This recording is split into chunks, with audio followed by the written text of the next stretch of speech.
So, welcome to Unauthorized, an annual series hosted by Out North, celebrating Banned Books Week, which is September 18th to the 24th this year, and highlighting ongoing issues of censorship in Alaska. So, from Out North, I'm Erin, Willahan, pronouns she, her, and I'm so excited to be here to dive into the freedom to read in honor of Banned Books Week. You can tune in to KONR 106.1 FM at noon and 5 p.m. daily this month to hear excerpts from some of our favorite banned and challenged books. So today I'm really excited to be joined by Robin O'Donoghue, Indra Arriaga, Rachel Nash, and Station McGordy to talk about censorship in Alaska. And I'm just going to start off by having each of our panelists, each of our folks that are here, introduce themselves. So, Robin, do you want to start? Sure. Thank you for having me. And so, as you said, my name is Robin O'Donoghue. I'm the communications manager for the Alaska Public Interest Research Group, pronouns he, him, and today I'm happy to be joining you here on Denina Lands in Anchorage. Hi, my name is Indra Arriaga Delgado. I am an artist and I also work for the Alaska Institute for Justice, and I am currently calling in from California.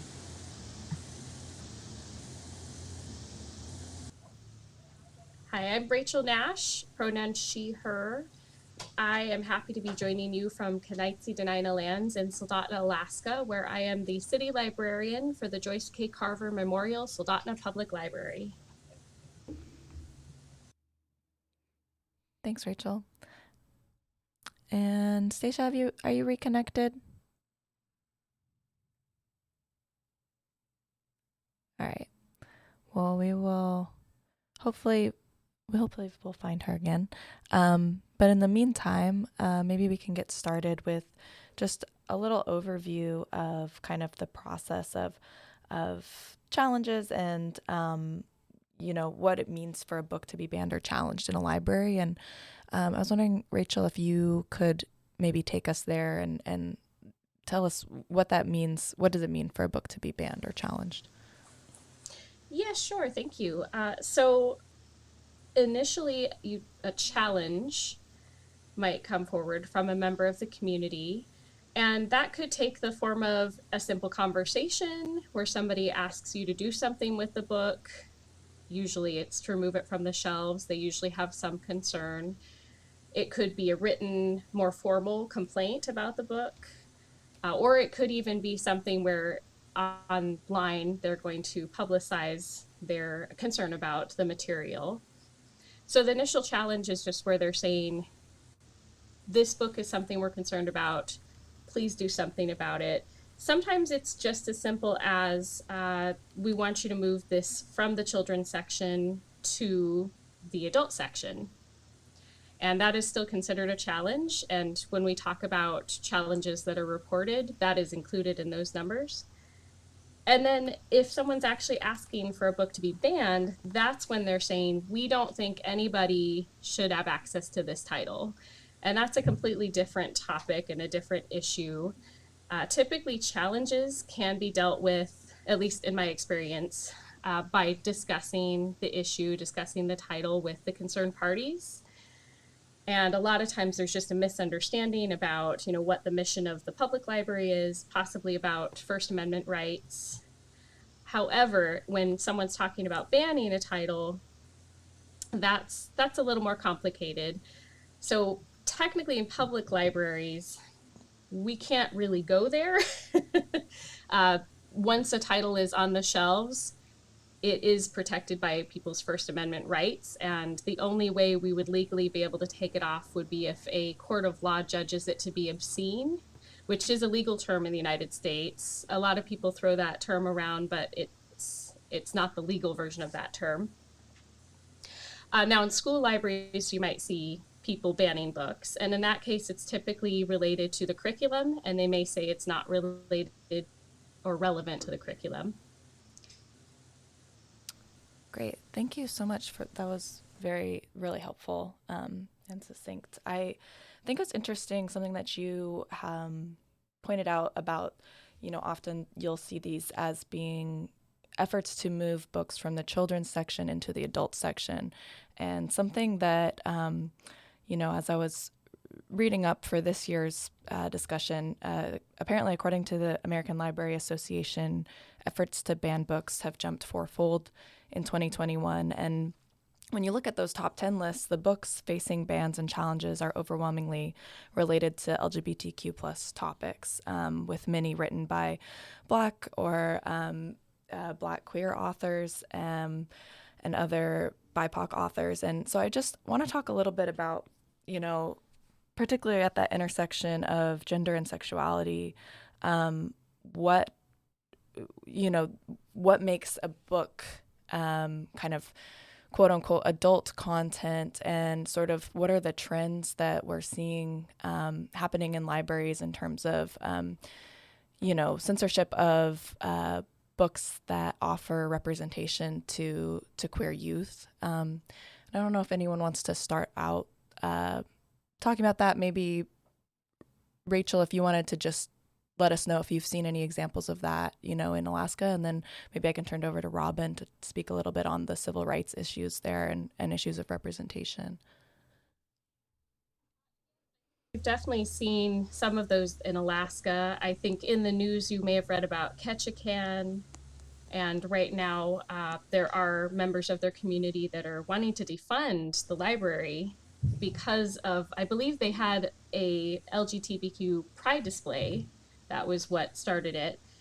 And then in Anchorage, you also see there was a member of the, I believe it was the Teen Advisory Board, that resigned because there were some attacks on the LGBTQ community, specifically on other teens, and they did not feel safe. So that's what we've seen in Alaska. If you look at the American Library Association webpage, they have some really great information about reasons for challenges during the last year, during 2021.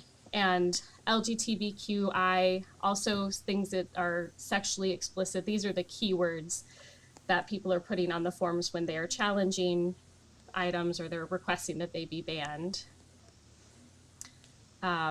I don't know if you want me to go further. I have more thoughts, but yeah, maybe I want to make sure others get a chance. I'll turn it over to Robin to speak a little bit.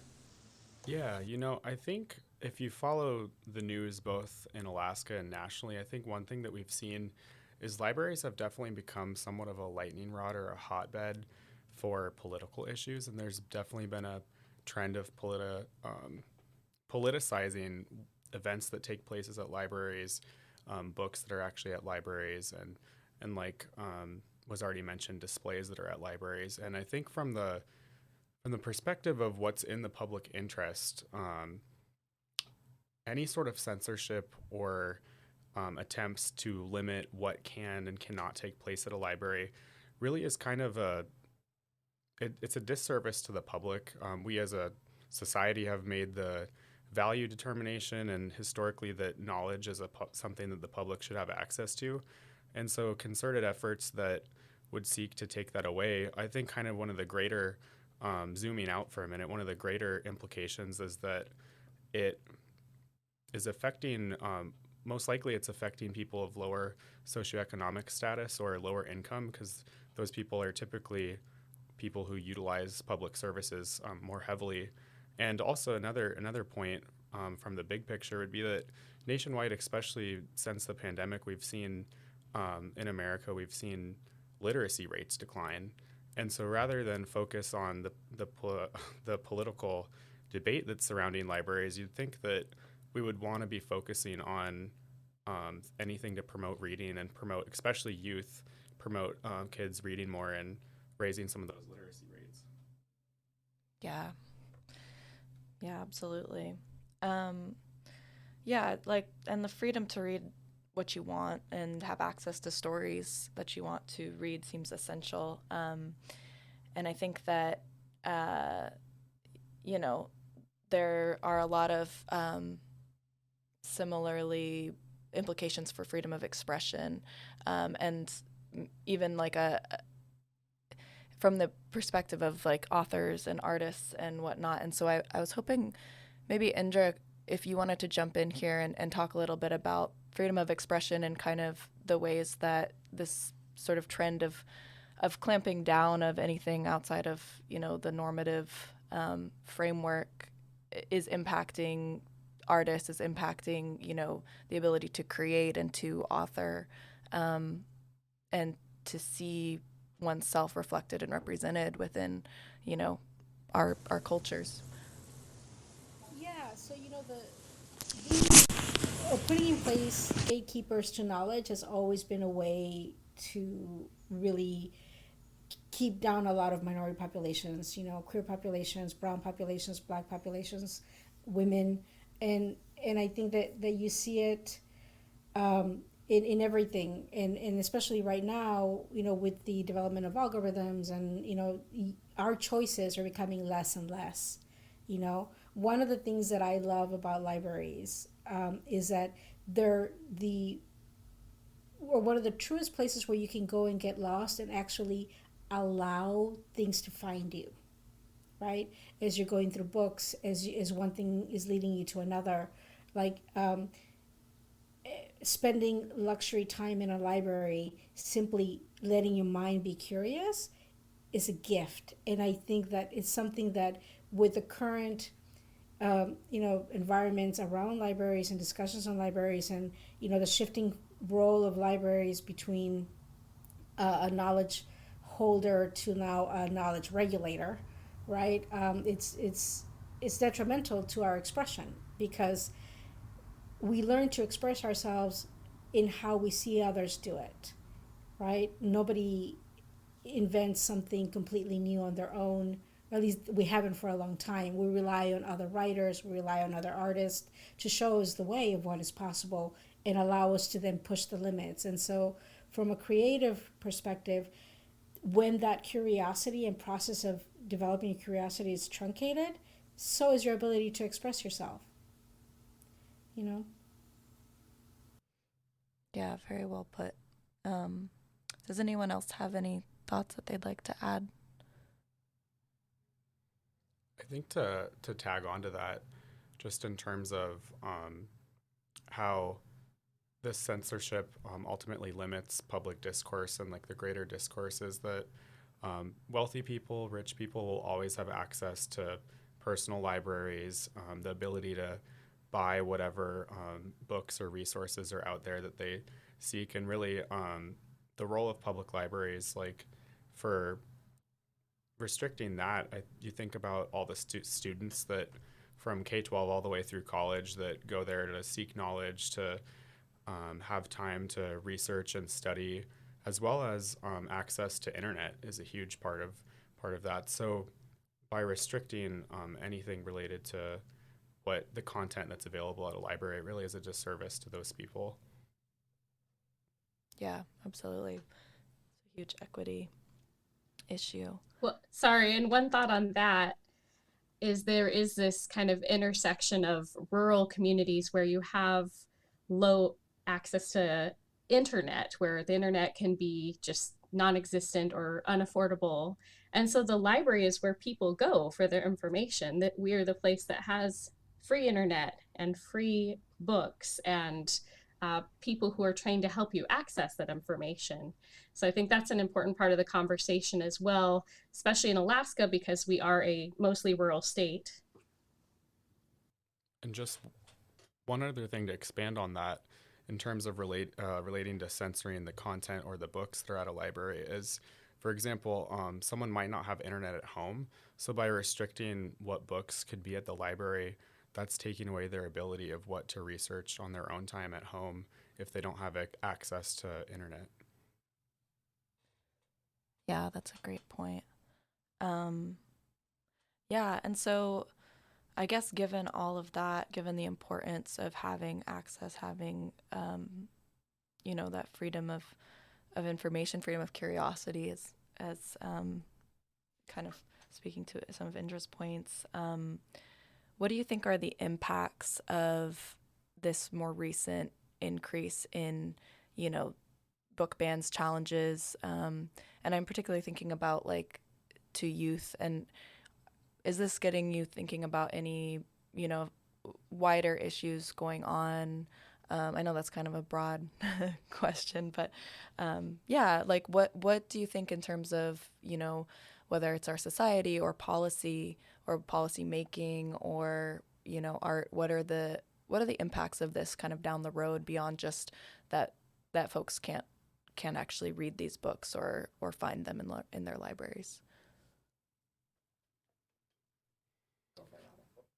I think one thing that we see, and especially there's probably been examples of this in Anchorage, particularly when we have elected officials weighing in on what content should and should not be at a library and making political appointments or partisan appointments to control what goes on at a library, that can ultimately set a dangerous precedent of whoever's in power deciding what takes place and what type of content should be at a library.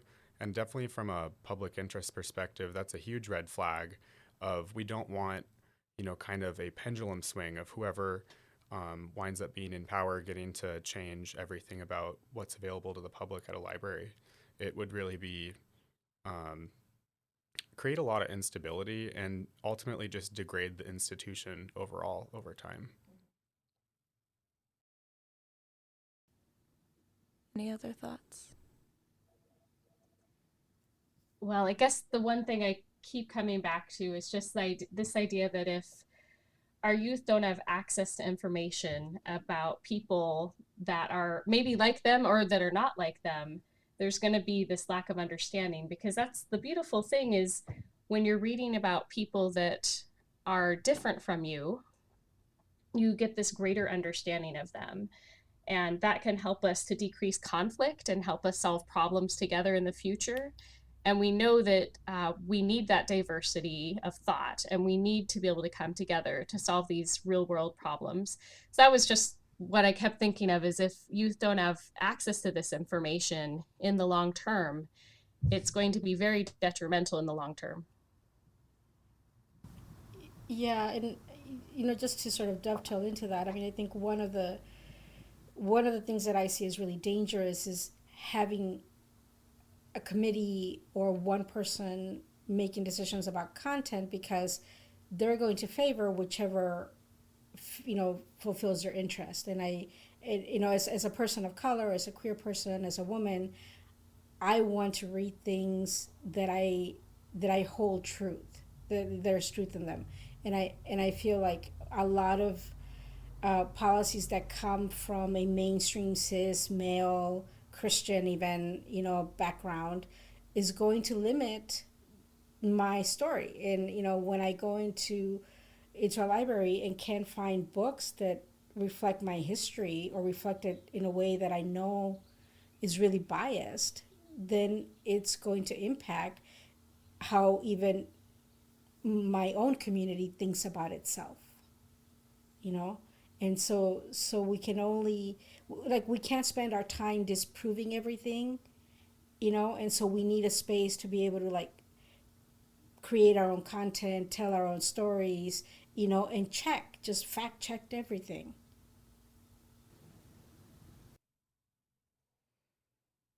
Yeah, absolutely. Something that I've kind of been curious about, and I'd love to hear some of your thoughts, and maybe we can start with you, Rachel, because this is a little more library specific. But when there's content that, is, for whatever reason, is offensive in some way, and obviously that's a subjective term, and something that's offensive to one person might not be to another. But, there are a lot of books out there that were written 150 years ago and have a lot of very, racist parts to them, or, are maybe just a little bit outdated in that way, or reflect a certain period of time under, a more privileged identity that is not necessarily useful for a curriculum, or maybe the goals of a curriculum today. And I'm wondering, kind of your thoughts on that, but also, like, what is the role of libraries? What is all of our responsibility, I guess, in terms of, you know, not necessarily censoring that content and trying to like pretend it never happened, but in navigating that, and how can librarians and like our institutions help us all to, and teachers, navigate content that may be, you know, challenging, or kind of what is that line there, I guess, in terms of making a decision to move on, maybe past a book, or yeah, just curious about that. That's a good question. I think it does depend on which type of institution you're in. For instance, if you're in a school library and there's a teacher that says, I need this book because it's part of my curriculum, then that's a different scenario. Um, this one is hard to answer as a librarian. As a parent, one thing I would say is that, like, when I'm teaching history, if there's a book that is not accurate and is representing people in an unfair way, uh, one thing I try to do is make sure that my children understand that this is not accurate, but this is something that maybe people were taught for years. For instance, Columbus. There's a lot of material about Columbus that is just not true, very hurtful, very painful. And I think there are much better materials for a public library setting that we could have on our shelves. We don't need to have all of these materials that are hurtful. Uh, so that's one perspective. But again, that being said, if there's a curriculum purpose, like if you're going to take a text and say, look at this title and point out all the flaws in it, and now let's read something that is more up to date and accurate and shows all of the perspectives, then that can be useful. And in public libraries, we don't tend to store things. It's not part of our mission to preserve history, usually. You may have library museums sometimes. But we won't be keeping those historical titles that nobody wants to read anymore that are also not accurate. Did that kind of answer your question? Yeah, absolutely. I think thank you. Thank you so much. Does anyone else have any thoughts or? Well, I have a question for Rachel. What is the process to determine that a book is no longer being, read? Like, is there like a number of times that it's checked out, or how do you determine? Yes, absolutely. So we can run reports, and most libraries will weed a title that hasn't circulated in a certain number of years. Of course, it depends on the size of the collection and the budget. But for instance, in our library, if a book has not circulated in 3 years, we automatically take it out. And then it goes on to the friends. And if somebody from the community wants it, they can buy it, and then it is recycled that way.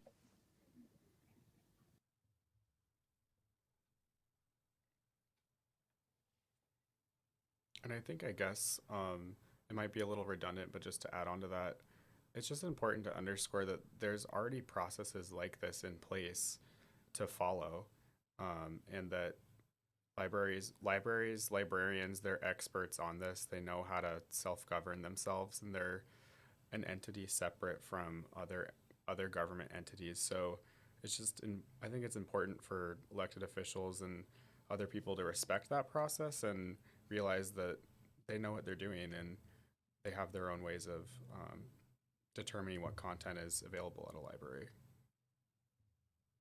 Yeah, absolutely. Thank you for reiterating that. I think that's really important. Great. Well, we are coming up on half an hour here, so I wanted to maybe ask each of you to answer a fun question.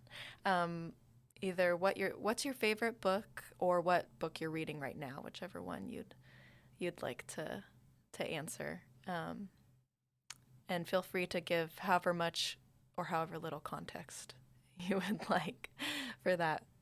I'll give you a second to think, unless somebody has one off the top of their head.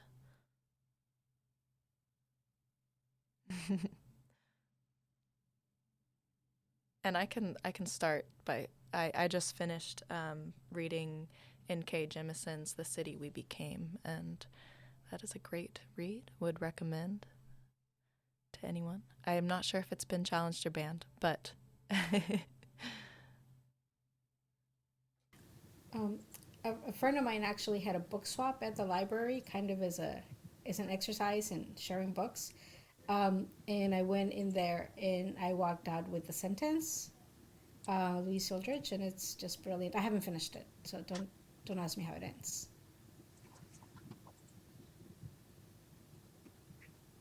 Well, like a true political science nerd, the book that I was currently reading was the Alaska Citizen's Guide to the Constitution, the Alaska Constitution, and especially with stuff going on right now in our state, it seemed pretty relevant to me to kind of be reviewing what went into writing Alaska's Constitution. Mm-hmm.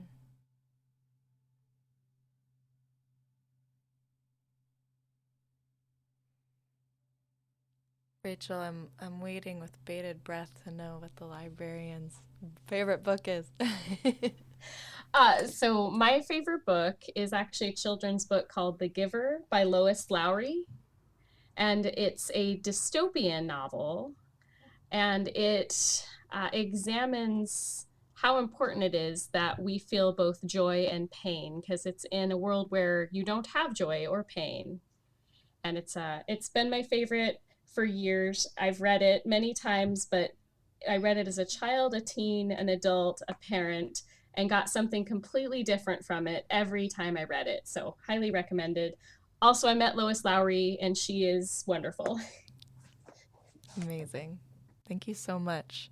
Well, thanks to all of you for joining us today. It was really such a pleasure to get to hear from you, and thank you so much for everything that each of you do for Alaska, and for helping us all to keep reading what we want and making our state better.